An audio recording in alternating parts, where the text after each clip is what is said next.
Alteraciones rotacionales femorales en paciente pediátrico. A modo de introducción, decir que los problemas rotacionales de extremidades inferiores son motivo de consulta muy frecuente en la práctica de la ortopedia infantil. Manifestación común es que el paciente relata tener una marcha con los pies apuntando, ya sea hacia adentro o hacia afuera. En su gran mayoría es una condición fisiológica que tiende a resolverse espontáneamente en más del 90% de los pacientes. Y también nombrar que la rotación embriológica generalmente es amedial en el periodo intrauterino y que el hecho de presentar esta marcha apuntando hacia adentro o hacia afuera generalmente tiene una tendencia familiar. Como concepto es importante mencionar que la versión, el grado de rotación dentro de límites normales y que torsión es conocido como aquel defecto de rotación, en este caso de las extremidades inferiores, que es mayor a 2 desviaciones estándar. Este gráfico nos muestra la evolución de la versión femoral normal. Tenemos que la torsión femoral a medida que pasan los años se va haciendo menor, de manera que un niño que comienza a caminar con las puntas hacia adentro al final del crecimiento logra una versión femoral normal. Por otro lado, vemos que la tibia va girando hacia externo a medida que va pasando el tiempo. En línea con lo anterior, tenemos que inicialmente la versión femoral es externa y de aproximadamente 26 grados en el ambiente intrauterino, que evoluciona a una versión femoral interna de 25 a 40 grados al momento de nacer y que nos han observado cambios histológicos que expliquen esta rotación.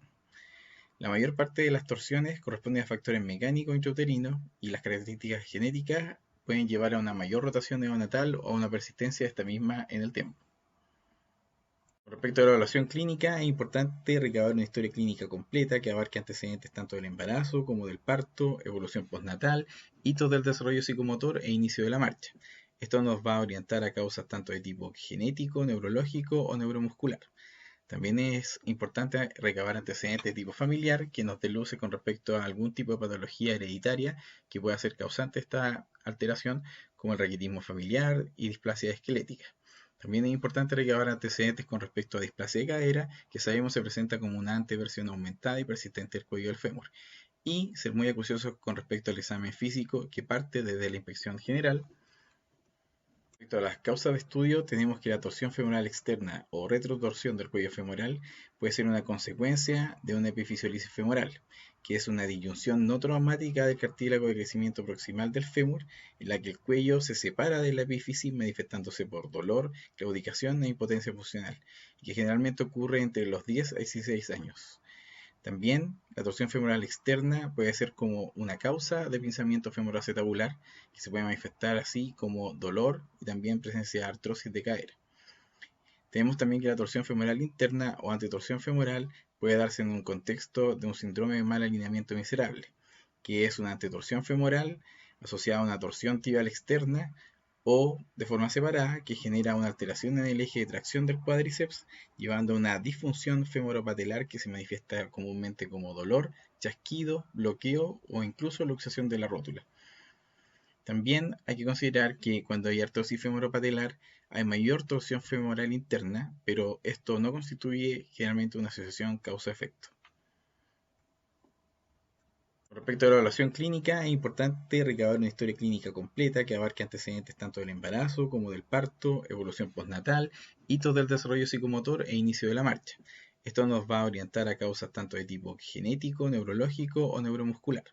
También es importante recabar antecedentes de tipo familiar que nos dé luces con respecto a algún tipo de patología hereditaria que pueda ser causante de esta alteración, como el raquitismo familiar y displasia esquelética. También es importante recabar antecedentes con respecto a displasia de cadera, que sabemos se presenta como una anteversión aumentada y persistente del cuello del fémur. Y ser muy acuciosos con respecto al examen físico, que parte desde la inspección general y se continúa con un análisis completo y acabado de forma ortopédica que parte con la inspección de la marcha. Esta permite identificar alteración rotacional tanto interna como externa y da información respecto al origen. Por ejemplo, si tenemos un paciente que camina con punta de pie hacia adelante y rótula hacia interno, nos da a pensar que es una torsión femoral interna y o torsión tibial externa. También inspeccionar, por ejemplo, la forma de sentarse, que permite determinar el origen. Así los pacientes con excesiva anteversión del cuello femoral van a siempre adoptar una posición en W. Acá tenemos una ilustración que nos muestra la relación entre el ángulo de anteversión del cuello del fémur y la rotación interna de la cadera. Tenemos a nuestra izquierda que en la retroversión el eje del cuello es casi paralelo al plano horizontal, por lo que la rotación interna es mínima. En la anteversión femoral fisiológica, el cuello femoral está inclinado 15 grados hacia adelante. Esto permite una mayor rotación interna de la cadera que lleva la punta del pie ligeramente hacia medial. Mientras que en la antetorsión, el cuello femoral está muy inclinado respecto al horizontal, por lo que la rotación interna es mayor, lo que deja el pie apuntando muy hacia medial. Respecto a la evaluación clínica, uno de los elementos fundamentales para poder realizar el estudio desde el punto de vista ortopédico es el estudio del perfil rotacional determinado por Staheli, el cual comprende 4 evaluaciones que vamos a nombrar a continuación. Por un lado tenemos el ángulo de progresión del paso, que es el ángulo entre el pie y una línea imaginaria a la dirección de la marcha. El ángulo negativo se va a tomar cuando los pies apunten hacia adentro y positivo cuando los pies apunten hacia afuera. El valor normal es de 0 a 6 grados del lactante y puede aumentar levemente a medida que progresa el crecimiento. Tenemos la rotación interna y rotación externa de la cadera, que nos da información del grado de torsión del fémur. Se hace con el paciente en prono, rodilla flectada en 90 grados y se rotan las caderas en ambos sentidos. Un aumento de la rotación interna va a generar un aumento de la anteversión del cuello femoral. En los lactantes la rotación interna es en promedio 40 grados y rotación externa de 70 grados, y en los 10 años tenemos que la rotación interna es de 50 grados en promedio y la rotación externa de 45 grados. El siguiente es un gráfico que muestra la desviación estándar promedio que se da en el ángulo de progresión del paso. Y este es un gráfico que muestra la rotación interna de caderas tanto en niños como niñas con su desviación estándar respectiva. La segunda parte, que tiene que ver con la evaluación clínica de esta HELI, comprende la medición del ángulo muslo-pie, que se hace con el paciente en prono y rodilla en 90 grados, midiendo el ángulo entre el eje longitudinal del pie y el eje del muslo.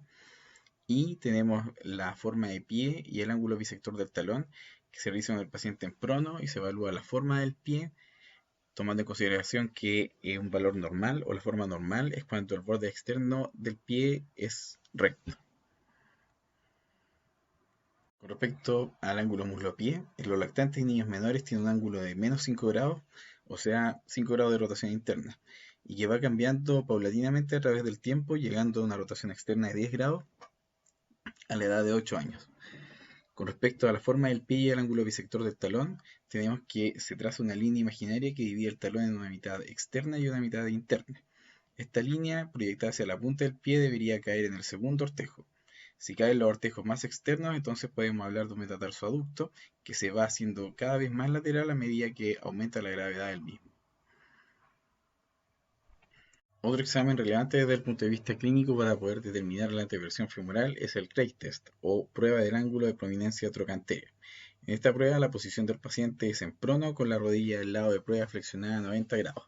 El examinador palpa el trocánter mayor y rota interna y externamente la cadera hasta que el trocánter mayor se encuentre en la parte más lateral, proyectando así la cabeza femoral hacia adentro, al centro del acetábulo. Aquí el valor normal es aproximadamente de 8 a 15 grados. Respecto al estudio imagenológico, tenemos que la radiografía simple no permite cuantificar la rotación, pero orienta hacia dónde está la causa de la alteración. Por ejemplo, cuando hacemos la teleradiografía de extremidades inferiores hay algunos hallazgos que nos pueden dar luces. Por ejemplo, un aumento del ángulo cérvico-deficiario del fémur, más una mayor prominencia del trocánter menor e indicador de una antetorsión femoral. Si encontramos una simetría en el ancho de los cóndilos femorales y una posición medializada de la patela, esto nos puede dar indicio de que hay una torsión femoral interna. Así, tenemos por ejemplo esta teleradiografía en donde se observa un aumento aparente del ángulo cérvico-deficiario del fémur, donde el trocánter menor se ve muy prominente. Hay una simetría en el ancho de los cóndilos femorales y todo lo anterior debido a una antetorsión femoral. Hay que notar que ambos pies apuntan hacia afuera, lo que también sugiere torsión tibial externa. Siguiendo con el estudio imaginológico, tenemos la tomografía axial computada, que resulta ser el método de elección para el estudio de esta patología. También permite evaluar la orientación del acetábulo, que pudiera contribuir a las alteraciones rotacionales.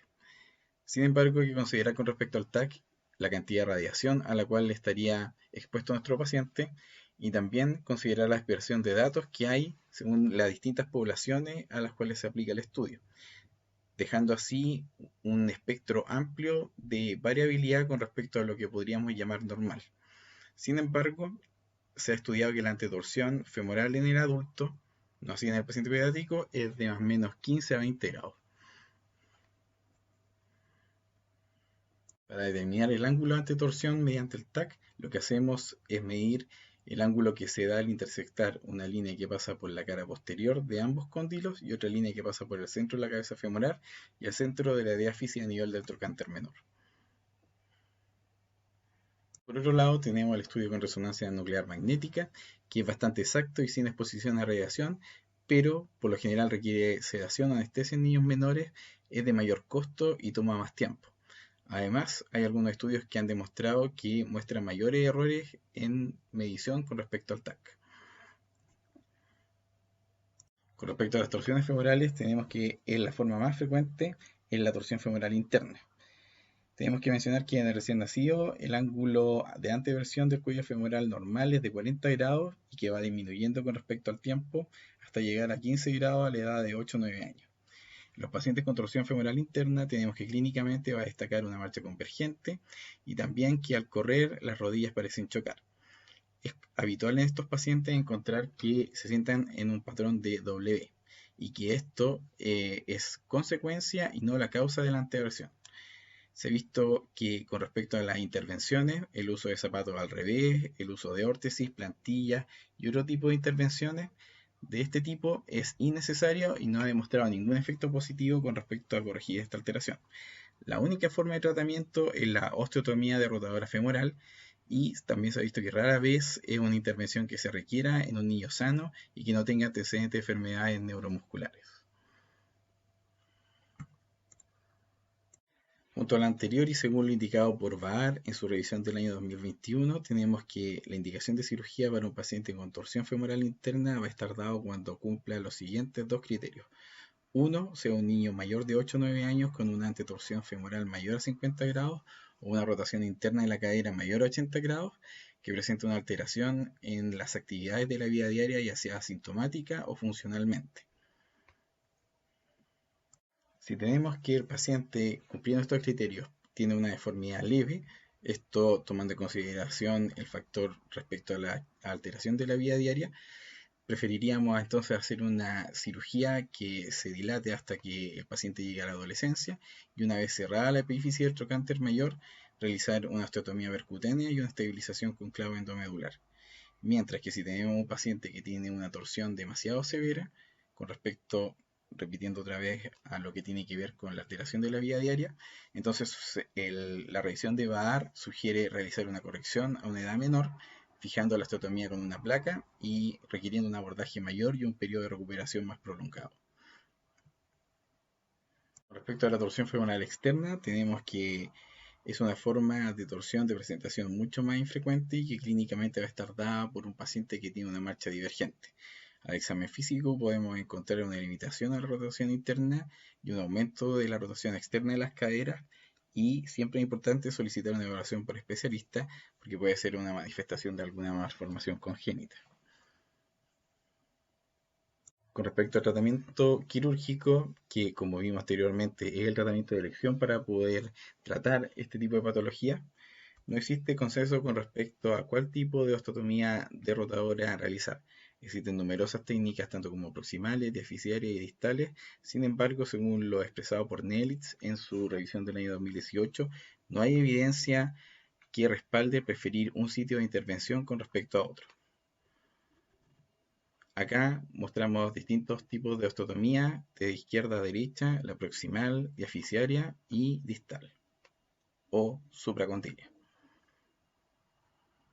Y con respecto a esta última, es que vamos a hablar un poco más porque es la preferida por la última revisión que se conoce con respecto a este tema, realizada por Nelitz en el año 2018. Él prefiere hacer una osteotomía de rotadora supracondylia, una osteotomía distal más placa, porque es la que él más maneja con respecto a su experiencia de más de 100 pacientes con anteversión excesiva primaria o secundaria. Él refiere que la intervención en la zona metafisiaria con placa tiene ventajas porque permite una derrotación precisa, una carga rápida y un retorno más rápido a la actividad laboral.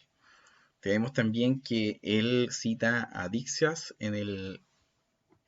con un estudio que realizó en el año 2015, en el cual obtuvo resultados clínicos similares, tratando 30 pacientes con dolor anterior de rodilla, inestabilidad femororotuliana o pinzamiento femoroacetabular. Con respecto a la osteotomía supracondila y su técnica quirúrgica, tenemos que se realiza un abordaje a la cara medial distal del fémur por un abordaje subvasto. Incidimos el subcutáneo, luego elevamos el vasto medial y hacemos una disección del tabique intermuscular. Con ayuda de un fluoroscopio determinamos la posición donde va a ir la osteotomía y usamos dos shunts proximal y distal al lugar de esta osteotomía para poder realizar la derrotación haciendo uso de estos como joystick. Realizamos la osteotomía perpendicular a la diáfisis femoral, primero con un taladro y luego con cierre oscilante. Realizamos la derrotación con los shunts tipo joystick y fijamos esta osteotomía con una placa bloqueada. Y con respecto a experiencias con otro tipo de osteotomía, Nilitz en el 2018 hace referencia con respecto a la osteotomía deficiaria a la experiencia que realizó Sternberg y que reportó en el año 2014, según el cual trató 28 pacientes operados en el año 2013 y 2014 con osteotomía derrotadora con un clavo endomedular anterógrado, en el cual tuvo dos complicaciones que representaron el 9% de sus pacientes tratados, en el cual esta complicación trató sobre un recambio de SEM a los 9 meses por la presencia de una pseudoartrosis aséptica sintomática. Sin embargo, él describe que en el seguimiento al año, cerca del 80% de sus pacientes mejoraron 13 puntos con el score sintomático aplicado en su trabajo. Con respecto a la osteotomía proximal, tenemos que esta se puede realizar tanto a nivel intertrocantérico como subtrocantérico. Con respecto a las intertrocantéricas, tenemos que permiten corregir las deformidades en vario y valgo y flexión de extensión y que es una indicación común en pacientes con displasia de cadera.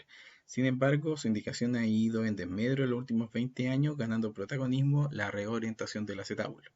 Existe poca evidencia sobre los resultados de ambas técnicas, esto quiere decir intertrocantérico o subtrocantérico, pero la mayoría de los estudios hablan del uso de osteotomía intertrocantérica en pacientes con parálisis cerebral. Llegando al final de esta presentación, como mensaje para la casa, recordar que las alteraciones torsionales del fémur son motivo de consulta frecuente, la mayoría de las veces idiopático y de resolución espontánea.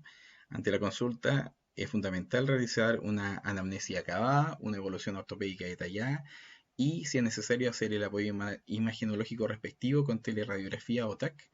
Y en caso de que tengamos un paciente mayor de 8 o 9 años con una antetorsión mayor de 50 grados o una rotación interna en la cadera mayor de 80 grados, pero que se asocie a alteraciones de la vida diaria, tanto de tipo sintomático o funcional, es necesario tener en mente plantear la cirugía derrotadora.